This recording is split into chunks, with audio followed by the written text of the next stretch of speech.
Hello and welcome back to I Tried to Conquer Calradia in 100 Days. Now, this is probably going to be the final episode, or at least I think it might be, because we're currently on day 86, and we have 14 days. That's 2 weeks. That's actually quite a significant amount of time, right? Yeah, might actually be doable to a certain degree.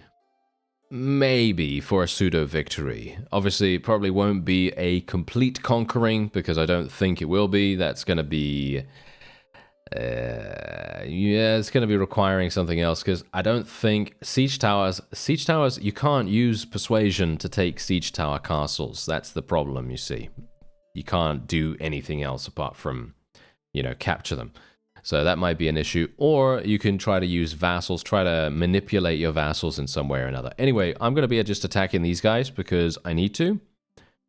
Yeah, there you go. Kingdom of Nords, -3.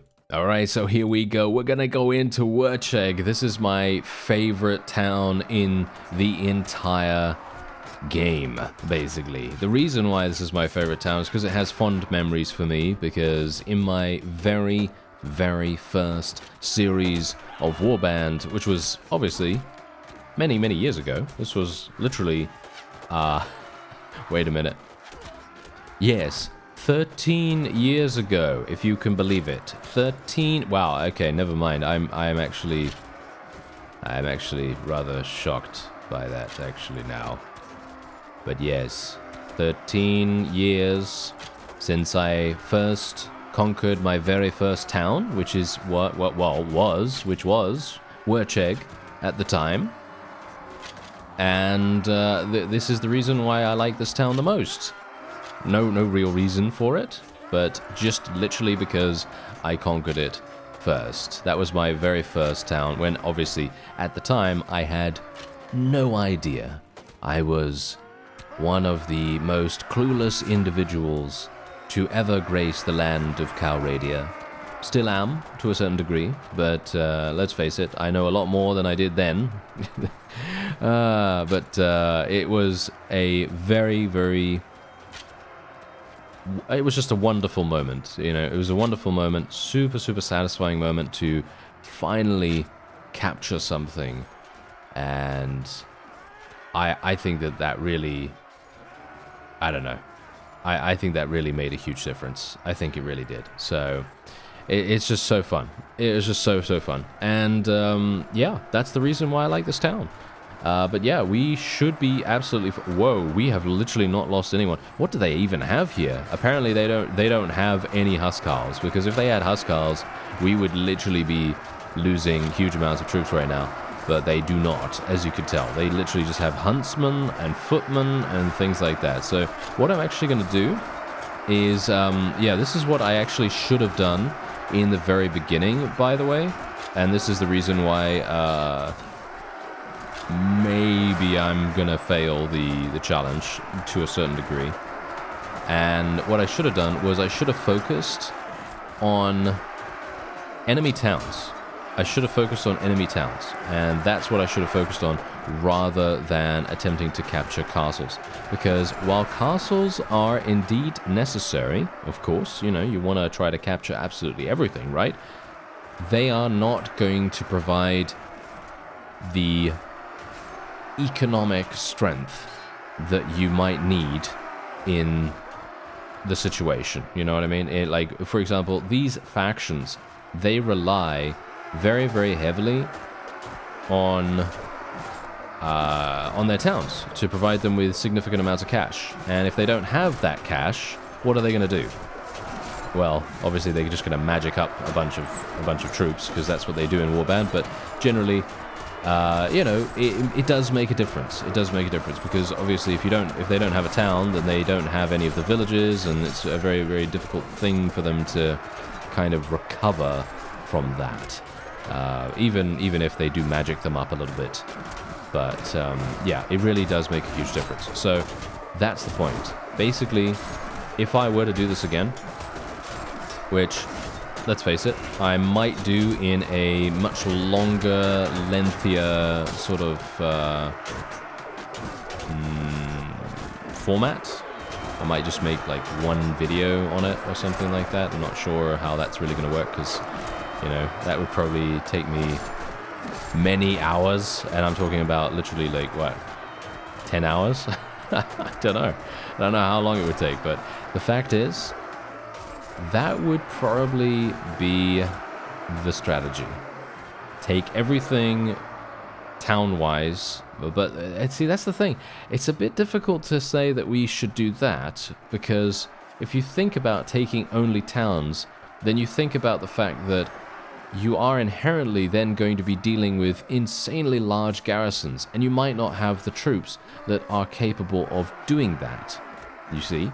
That's the main problem with only taking towns. That's actually the reason why I went for Nara first in this particular playthrough, and then I went for castles in and around the area. You know, because going for castles in and around the area, they were ripe for the picking. They were very, very small in terms of garrison size, and in comparison, the towns were significant. They had a lot more, and me attacking those castles made things much easier because we literally had experience. We gained experience, our troops leveled up, and we became much more powerful as a result of attacking those castles. So that is a little bit, yeah, it's kind of a bit of a weird situation.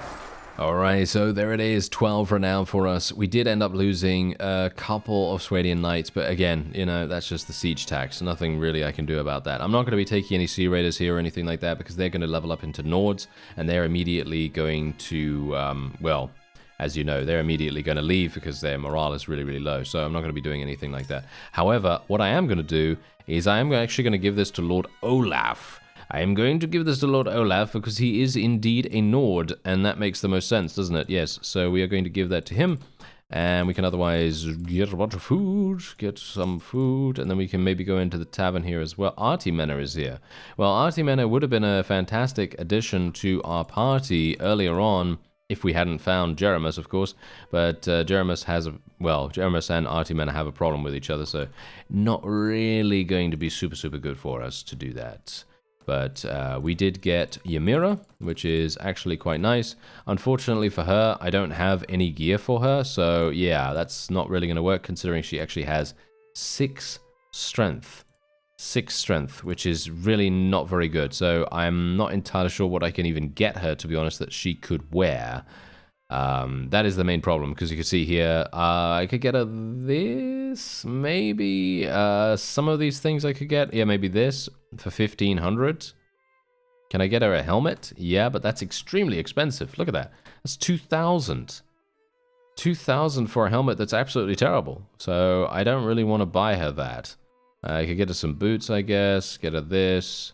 Yeah, I mean, all of this is absolutely just awful. It's just absolutely terrible. I should get her a weapon, though. Weapon is going to be the most important thing, because then she's going to be able to level up herself. Potentially. She might not even level up herself, to be honest, because it's going to be a little bit difficult for her to do that. I'm going to get her a shield as well, even though it is a pretty terrible one. It's hopefully going to be equipable by her. Yes, she can indeed equip it. And she can't use the axe. Oh, are you serious? See, this is exactly what I'm talking about. Absolutely terrible. Okay, I could get her a mace. Yeah, all of these are just... see, this is the problem. This is the problem with taking companions that have extremely low strength and taking them at this point in the game. Taking them at this point in the game just makes it extremely difficult for us to progress, because we now... No, we don't have her strength requirement. Her strength requirement is too low. Oh, dearie me. Okay, well, it seems like we're being attacked. Okay, oh, hello. We're being attacked by King Ragnar. Well, this is gonna be a sight for sore eyes, isn't it? Yes. Okay, so we have a battle advantage of -9. I probably should have known that he was going to do this, but I guess it's okay. You know, we don't have to worry about this too much. We're just gonna charge. We're just going to charge straight up, because we have 29 cavalry. We might as well make them work for us. The enemy has 165 on the field, but as you know, they're probably only going to have footmen and various things like that. They're not going to have anything super, super impactful. I am just going to distract the opponent to a certain degree.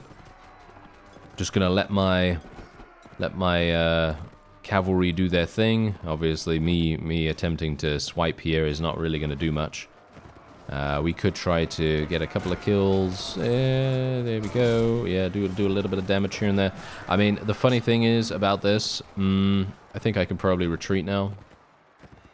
Yeah, I think I can probably retreat now. There we go. Okay, there we are. Fantastic. And now I can leave, because that's the strategy if you don't want to do a fight. That's the strategy if you don't want to do one. And I think it was a brave decision to run away like an oaf. Yes. Okay, so let's do this now. There we go. Okay, so now this is a much easier battle for us. There we are. Okay, that's working out quite nicely. If you didn't know that, by the way, the little strategy that I used just now, yeah, basically it's all just about killing, I don't really know the exact calculation for it, but it's basically just killing at least 15 to 20 units and trying to lose as little of your own force as possible. If you lose more than your opponent, then you retreating is not going to give you the ability to leave. So be very, very careful with that. Generally, it is widely considered easier to do that with ranged troops than anything else, because if you have ranged troops, they could potentially just kill the enemy before they even get to you, and then you can retreat straight away.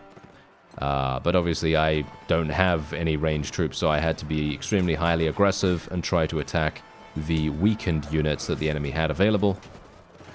And I hoped that we were going into the footmen and the militia and all that wonderful stuff.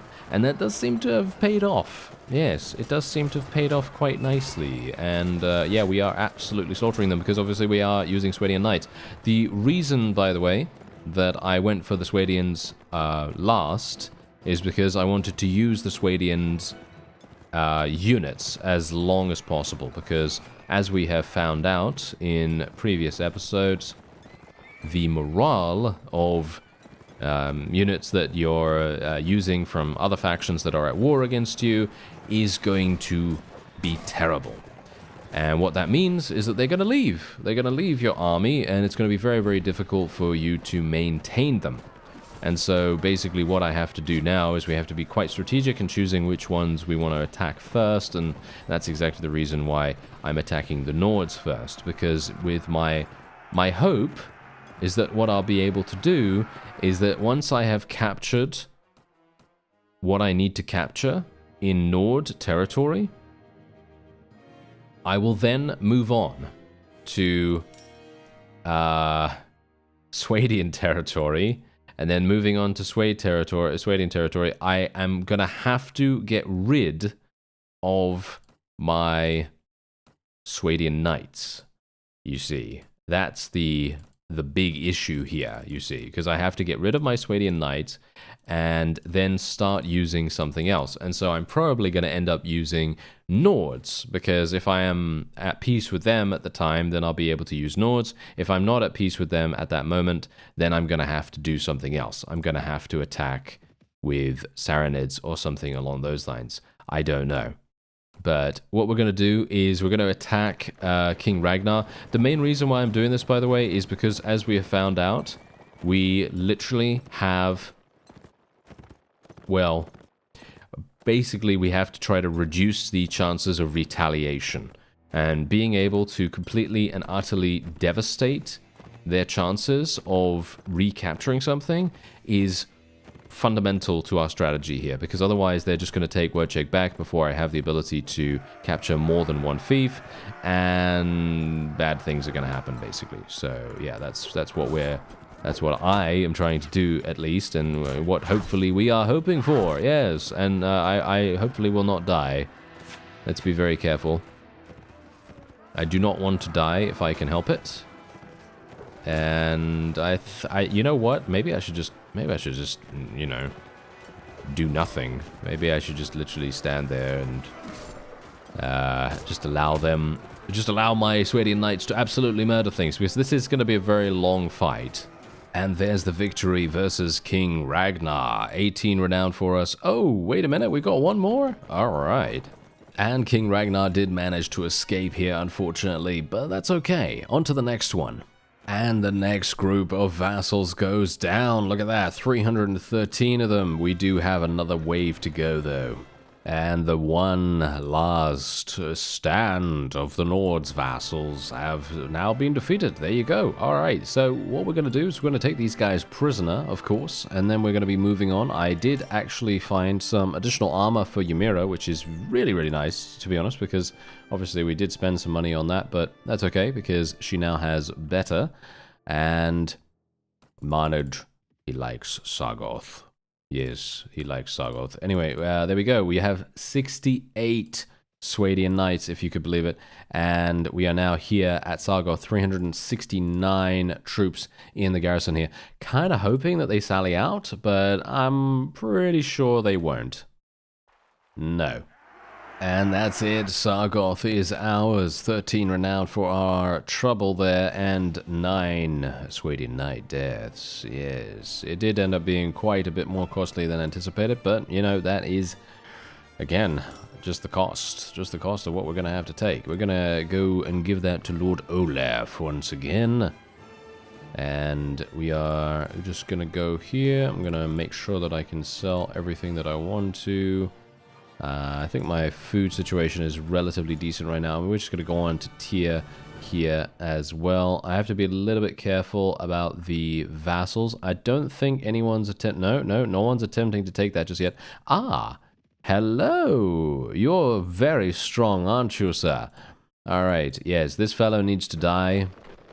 He needs to die relatively quickly because this fellow has 180, right? Now this is exactly the kind of vassal that would be perfect for recapturing certain territory, and I need to make sure that he is not alive. I need to make sure that he is not capable of doing any kind of recapture. However, funnily enough, even if we do defeat him here, he is more than likely going to be back to semblance of average strength relatively fast. But, you know, that's just how it goes, you know. That's just how it goes. You know, nothing I can do about that. We just have to try to reduce their power as much as possible. The only thing I can really be thankful for right now is that the time is not passing. You know, obviously, you know, if time were to pass in battles, this challenge would never have worked. There would be no way to do this in 100 days. In general, you know, it would be extremely difficult to make that work. The only other thing I can think of in terms of theory crafting about how you might be able to get the siege towers done is by making some vassals really early on, and then making them a marshal, or I know some people told me that you could tell them to go in and actually besiege, and they'll do that relatively fast, but in the past I've not really had good success with that. But that is the point, you know, that could potentially work really well. I'm just thinking, if it doesn't work and they don't go in, then it might be a bit of a problem. But yeah, well, I suppose the main problem then is actually being able to succeed at the siege tower siege itself, right? Because if you go in and the siege tower is there, you have to move it to the walls, and moving it to the walls is actually very damaging sometimes, because you just have to wait for it to move there. And as you're waiting, you're getting shot. There's a bunch of people in the area. It's very problematic. So yeah, it could very well be devastating potentially to a fledgling kingdom that is just starting. You know what I mean? So that's a bit of a problem. Anyway, I'm pretty sure. Yep. There we go. Pretty sure we're going to get a sally out, I was going to say. And here it is. Here's the sally out. Okay. Let us hope that I do not die. If I die here, this is very bad. I need to live, okay? I need to live. If I die here, then that is awful, because we really needed a sally out basically every single time right now, and I haven't gotten one because I'm not lucky like that. No, it's all to do with the ratios, of course, but, you know, the fact is, It would have been nice. It would have been very, very nice. Okay, my shield's destroyed. That's fine. Not a problem. We could just deal with these guys relatively... I got shot. Are you serious right there? Wow, they hit me in the face too. Okay, well, I can't really do much about that. That is really bad, actually. That is a huge, huge problem. Okay. Yeah, this is very bad, actually. This is very, very bad. This is actually spending a lot more time than I have. You know, but I guess it wasn't that bad, because we only had another, like, what, 30, 40 people to kill in the sally out, so I suppose it's not all terrible, but we did miss out on the renown, which I suppose is kind of bad, but oh well. Yeah, I guess it doesn't matter too much, because whatever the case, we're going to lose some people here anyway. Tyr has now fallen for the Nords, and indeed they also had a vassal there too, which is pretty interesting, but otherwise, there you go. That is indeed a victory for us, and we're going to be giving Olaf this town as well. There we go. Alright, so now, now we have a difficult decision, because do we want to focus on the castles? I guess so, right? We do want to do the castles, so that is what we will try. I don't know which ones are siege towers. I can't remember that, so I'm going to have to check. So Charlbeck Castle has fallen onto the next one, and Yelbegi Castle has fallen too. And we're now here at Telrog Castle. I think this is Telrog Castle, at least. I was at two different castles just now, and I'm now mixed up. But yeah, I think this is Telrog Castle, and indeed we are trying to defeat the last remaining defenders. Apparently having some huge problems with them for some reason. I don't know what's going on. Oh, I see. Okay.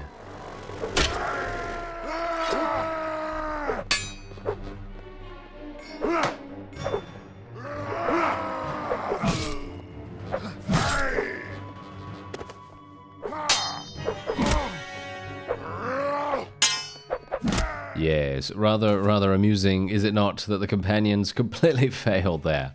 It did take a little bit longer, but I have now taken Nadar Castle, and if we take a look at the map here, you could see that we have Hrus Castle, Kurin Castle, and Albert Castle remaining. I am pretty sure that those are all siege towers. I know that for a fact Hrus Castle and Kurin Castle are, and I'm going to assume that Albert Castle is as well.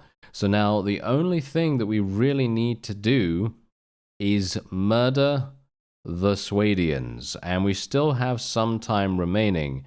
As far as I'm aware, I think we have around 9 days. So we've basically conquered the entire Nordic Empire in, 5 days or so? Which is, I suppose, decent-ish.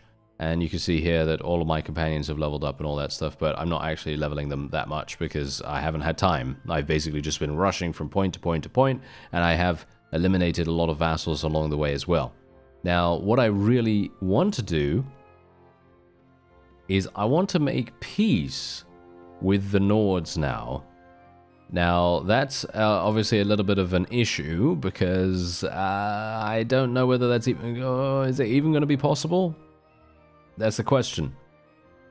Is it even going to be possible? I need them to come to me with a peace agreement. That's what I need them to do. I need them to literally come to me and say, can we please have a peace agreement? Because once they have done that, I can then start recruiting Nords, and I can start leveling them up really, really fast. Or at least trying to level them up really fast. Because I have loads of space, as you can see in my army here, and it is going to be exceptionally powerful for us to have Nords in our party.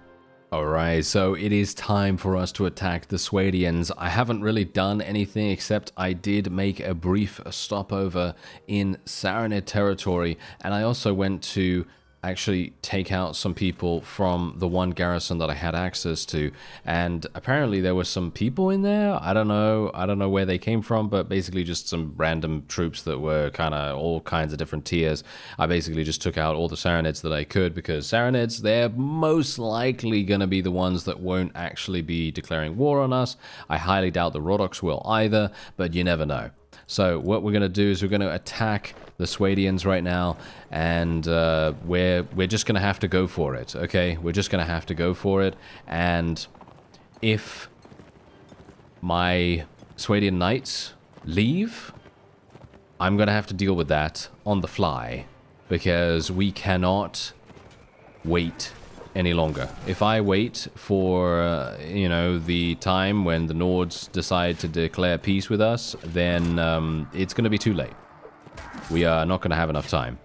But I may be able to still completely capture all of the Swadian, well, all of the Swadian towns at least, all the towns, maybe some of the castles too, if they're not siege towers, obviously, you know, because siege towers take way too long. And this is actually what is quite funny. If I had actually taken the siege tower at Rivercheg, or shall we say, if I'd taken Rivercheg itself, the siege tower would have taken too long to build.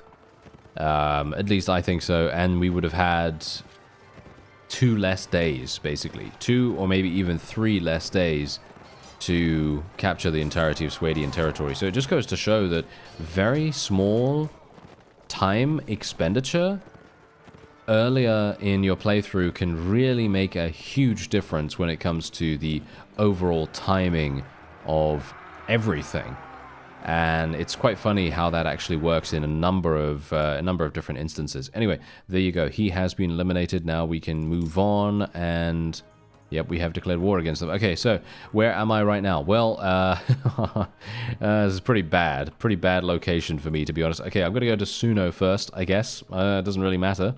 Doesn't really matter where, but I'm just gonna go as soon as possible. Super fast here. Just try and take this very, very quickly. And I'm going to hope that, yeah, they are obviously going to be attempting to capture a bunch of things as well. Swadians are very, very strong right now, by the way, obviously, as you might expect. They've been left alone for the entirety of the game.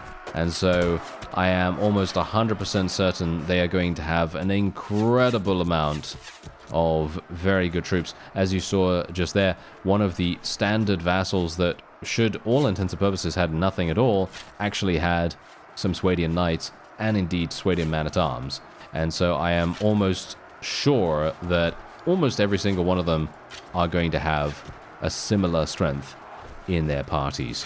And there it is, a victory at Suno without too many difficulties, actually, surprisingly enough. Look at this. Wow, barely any problems, and there's 500 people here. Very surprising. I actually don't know why that is. Whoa, wait a minute. Wow, there's a lot of rescued prisoners here too. Okay, I'm gonna actually see what I can do about this. I'm wondering whether I should defer appointment of a lord or actually give it to myself. I do have one town, but I'm thinking maybe what we want to do is defer it. I think we'll probably defer it right now, as we can then go into the garrison and we can, you know, mess around with it and stuff like that. We can maybe take some people out of there, maybe do some things with it. I don't know. But yeah, anyway, what we want to do now is we want to move on straight away to Praven. So let's do that. Alright, it all comes down to this. This is a battle against King Harlaus and a huge number of Swadian vassals. And we are obviously going to try to do our very best here. We're going to try to win. However, if it looks like we're going to lose, well, then I'm probably going to retreat and try to, you know, I don't know, recuperate or something like that, and then come back and see what we can do. Now, these guys managed to recapture Suno from us, and that is not very nice of them. No, that is not very nice of them. So we're going to try our very best to take it back if we can. Obviously, Suno has a pretty significant garrison now as well, just purely because of the way that larger armies work. Because obviously, if it's only one vassal that takes a particular fief, they're not really going to be putting a huge number of troops in there. But if the army is large enough, then they're going to be putting a bunch. And that's what they've done. There's like 90 people in there or something like that. So I can't force them into a surrender or anything like that instantaneously, which would be wonderful if I could do that. But no, I cannot. So I now have to deal with 400 enemies, which is actually not too bad. Obviously, it could have been much worse, but because these are Swadians, I was a little bit worried about this. I was thinking to myself, okay, we're going to be facing a bunch of Swadian knights and man-at-arms and things like that, but it doesn't seem... I mean, look, there's a load of Swadian arms actually being... Swadian arms, haha, yes, Swadian legs too, but yeah, Swadian man-at-arms being eliminated right now, so I guess I was correct in thinking that there's a load of them. But they don't seem... I mean, clearly, you know, the AI isn't very good when it comes to utilizing cavalry in native Warband. So generally what they're going to do is they're literally either going to just charge straight away, or they're just going to stand there and not do much. So, yeah, they do seem to be getting absolutely massacred. Oh, hello. Okay, that's actually a much larger contingent of forces than I thought. Okay. This might be a little bit problematic, potentially. I don't know. Maybe we're going to have some issues with this. I don't think so somehow, but we might. Now, there is one thing that I have to mention, which is going to be a bit of a problem. Dirim. Yes. Dirim. You know, the town that I'm talking about? Yeah. Dirim is basically in the center of, well, pretty much in the center of Calradia, I guess, kind of, to a certain degree. But yeah, whatever the case, Dirim is going to be a problem. It is a siege tower town. So I have very little way of taking this without actually going through with capturing it, and indeed building the siege tower. And as you know, I kind of wanted to try and avoid that, but it does appear as though there are 2 siege tower towns in the entirety of native Warband. So that means that to have a sort of like pseudo-victory-ish thing, we are going to need to take Rivercheg and Dirim. And I have exactly 4 days... Well, about 4 days, maybe 5, maybe 4 days. I'm actually not entirely sure how long I have left now, but I have a very small sliver of a chance for us to potentially win the day. You know, win, quote-unquote, to a certain degree. Obviously, as I said, it's not a complete and total domination, but all of the other factions are... not wanting to fight us. They just don't want to fight. They're not declaring war.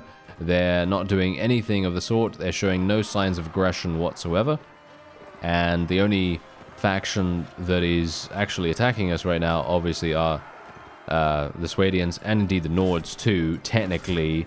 But the Nords are pretty sure, kind of close to, you know, some kind of peace agreement. I'm going to assume that they're going to be going for a peace agreement relatively soon anyway.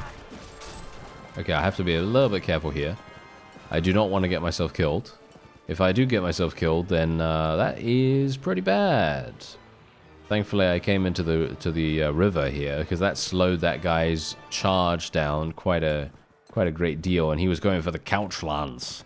And there it is, the victory versus King Harlaus himself. He did manage to escape, unfortunately. It would have been nice to capture him, but no such luck. Anyway, we do have a couple of Swadian man-at-arms to take here. I might actually take a couple of veteran crossbowmen, maybe some trained crossbowmen as well from the Rodox. That might be kind of cool.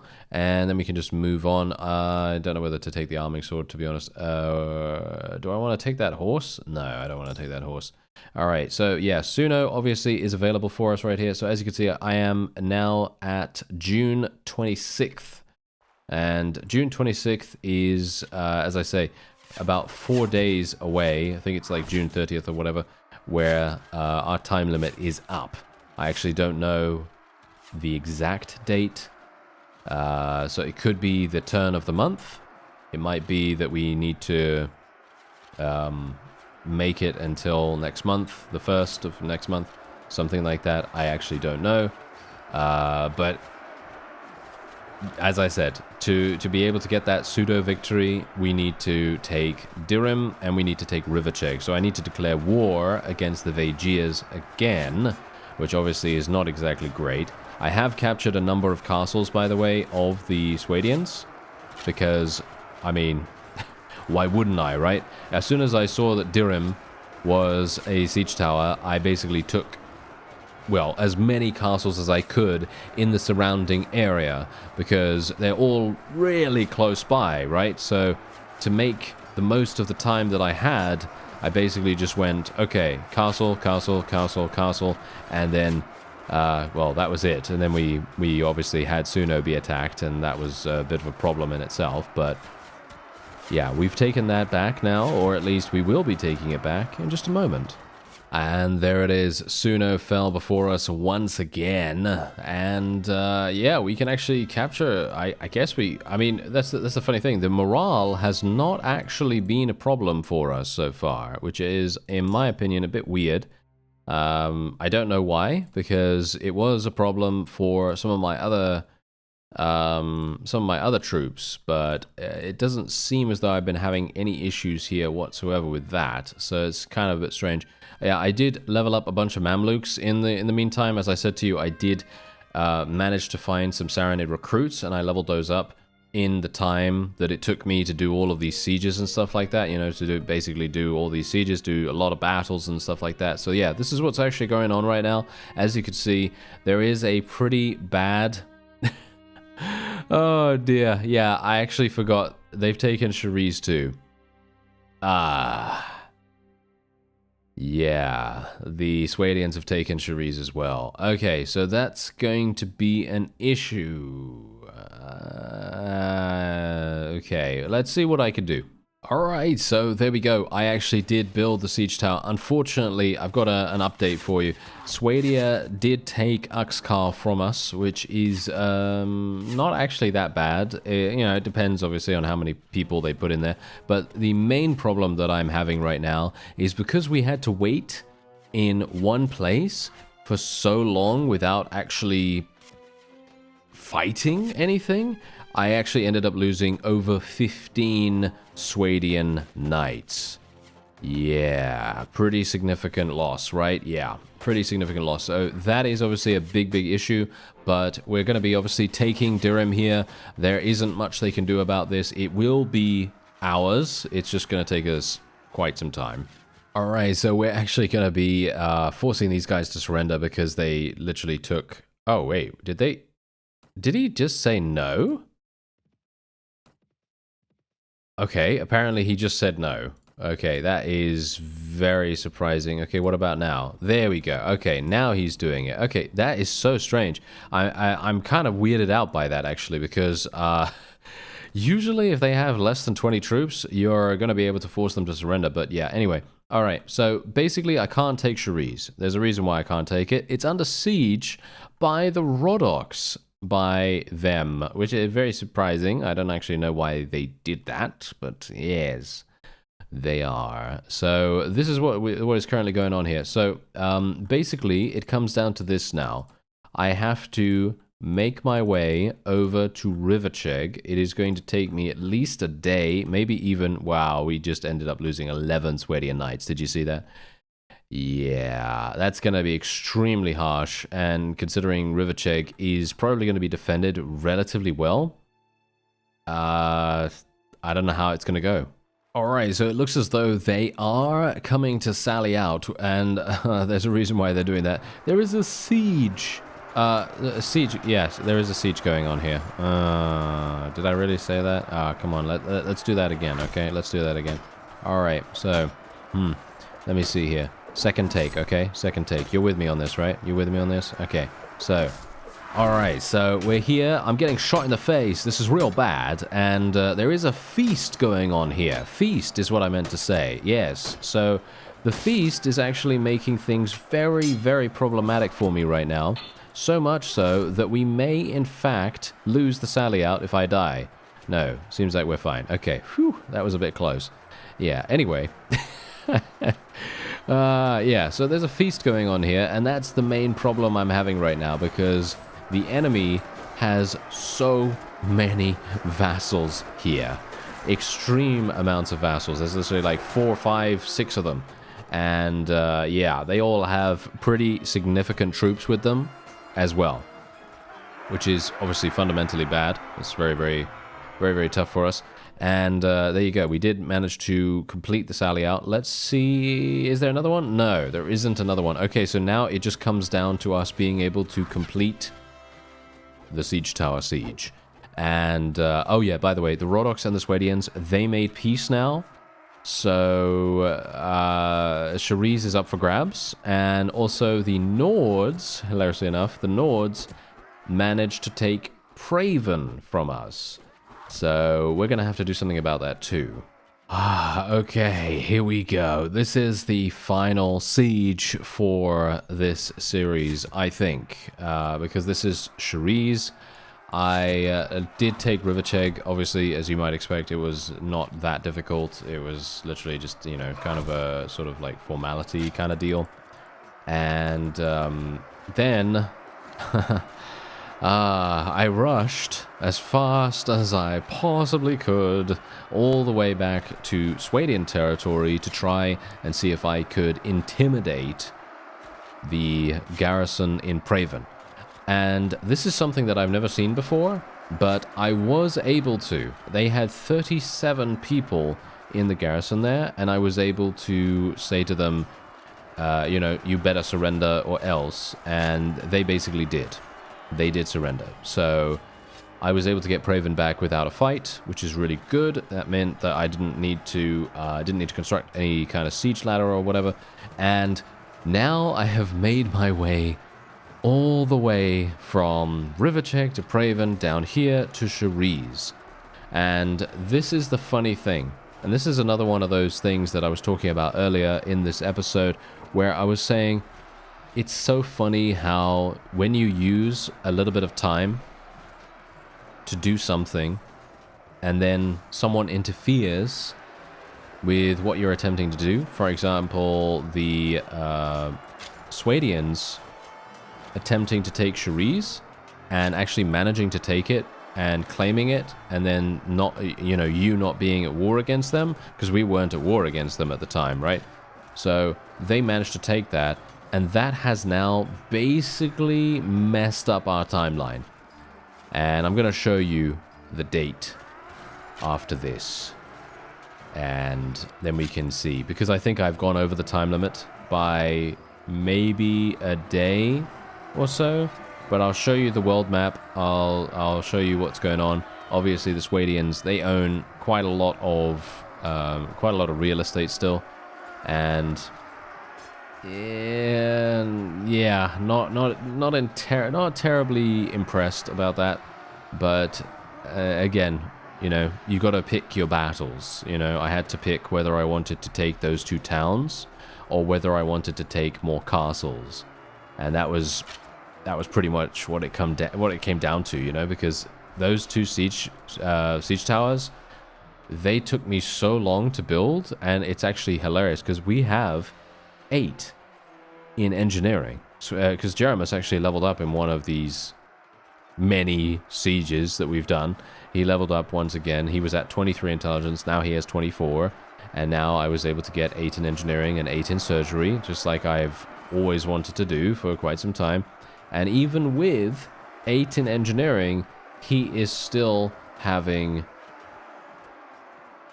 a long time to build. It's 42 hours. 42 hours with 8 engineering, and that is a significant amount of time. And I was ending up losing huge amounts of Swadian knights. Thankfully, sometimes it's variable by the looks of things. It is variable how much you lose. It's not actually predetermined that you're going to lose 10 to 15 every single time. Sometimes I lost 3, sometimes I lost 6, sometimes I lost, you know, basically, you know, as I said, variable amounts. So it's not actually that bad, which is pretty good. You know, that's pretty fine in my opinion. But obviously, over time, you're going to lose all of them. So it is not great. But yeah, hopefully we can hit this guy and kill him. There we go. And that's it. That is indeed a victory for us at Cherise. And I can show you the world map now, and we can see exactly what's going on here. I don't know whether to let this guy go or not, to be honest. I don't really know what I should do with these guys. But yeah, anyway. Okay, so I am going to be giving this to Lord Thaisa. I have no idea who to give it to, actually, to be honest. But yeah, there you go. All right, so let me show you what's going on. So, obviously the Saranids, they have 4 fiefs. The Khergits, they have 1, 2, 3, 4. They have 5 fiefs, actually. They have 5 fiefs. I think they took something from someone, actually. Then the Vajirs, they have 2 fiefs, because we obviously took Rivercheck from them. And the Swadians have quite a lot. They have 1, 2, 3, 4, 5, 6, 7. But these castles would be super easy to take if they're not siege towers, that is. And then obviously the Rhodoks have 2. Because the Swadians took 2 of the Rhodoks fiefs, you see. That's the main reason why the Swadians have such a significant amount of territory at the moment, just because they have been able to prey upon factions that we have weakened significantly. So that's the main thing there. And the Nords, they have 3 things as well. As you can see, they just took Dirtios Castle, which is indeed one of the castles I took around Durham. And Dirtios is really easy to take. It's a ladder castle, really nothing to worry about there. But in general, that is indeed the end of the challenge. And I'm kind of pleased, actually. Kind of pleased with our performance. I felt like we did okay. And we have captured a significant amount of the map, and technically I could call it a victory, because we are running around with a very significantly quite strong army. I can pretty much beat anyone on the fields of battle. We've seen that time and time again, where I have basically gone in versus 300, 400, maybe even 500 troops and been able to achieve victory. I'm going to show you my difficulty settings now, just so you can actually see exactly what has been played on. I've been playing on this the entire time. As I said, I don't generally play on 75. Sometimes it will be lower, sometimes it will be higher. Yeah, I just felt like this was a pretty good balance for this challenge, because obviously I had to rely on my own troops a significant amount. I know speedrunners, if speedrunners are going to do any kind of run in a game, usually they'll play on the lowest difficulty possible. So obviously me playing on this has made it much, much more difficult, because obviously without diplomacy, if I get headshot, I'm dead instantly, right? So obviously that's a bit of a problem, because my own personal damage is the main sort of gatekeeper there. But yeah, anyway, that's the map. I'm going to show you the days in the after section of the video. Otherwise, I thank you very much for watching and for joining me on this journey, and I'll see you next time.